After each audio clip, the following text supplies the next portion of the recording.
Welcome to the Highlights from Ukraine podcast, your daily audio summary of the latest news reported in the Ukrainian media. We would really appreciate if you could recommend us to your friends and family as well as share information on social media. This way more people would learn about the podcast and truth about the Russian invasion of Ukraine. My name is Artem and here is the news. For 329 days, Ukraine defends itself against the forces of the Russian invasion.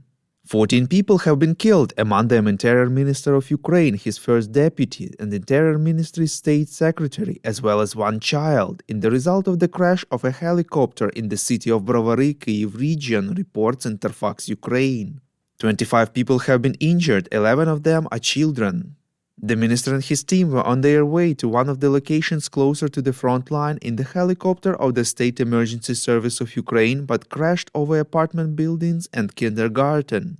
The Cabinet of Ministers of Ukraine has appointed head of the National Police of Ukraine Igor Klimenko as acting interior minister. He will also continue to carry on his duties as chief of the police. Prime Minister of Ukraine Denis Shmyhal has called on the public to refrain from making premature conclusions and speculations on what caused the helicopter crash in Brovary until an investigation into the case is completed. In his evening video address, President Volodymyr Zelensky expressed his condolences to all those who lost their loved ones. He also thanked everyone involved in the rescue operation on the site of the crash, which lasted over 9 hours. Zelensky informed that the Security Service of Ukraine has already started an investigation into this terrible event. As soon as clear facts are established as to what exactly led to the crash, we will provide this information, promised the president.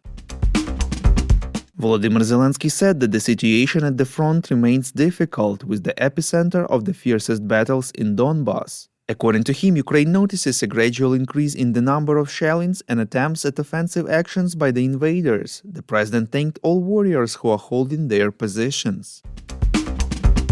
Canada announced the transfer to Ukraine of 200 Senator armored vehicles, reports LBUA. The announcement was made by Canadian Defense Minister Anita Anand during her visit to Kyiv.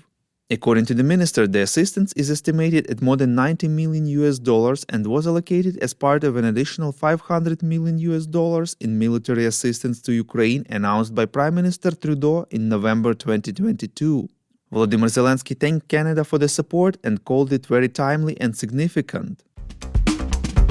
CNN informed that the United States is preparing a new large-scale package of military aid for Ukraine in the total amount of about $2.5 billion, reports Ukrainska Pravda. According to the media sources, it will for the first time include Stryker combat vehicles as well as more Bradley armored fighting vehicles and mine-protected vehicles as well. The package is not expected to include tanks or long-range missiles, which Ukraine has repeatedly requested.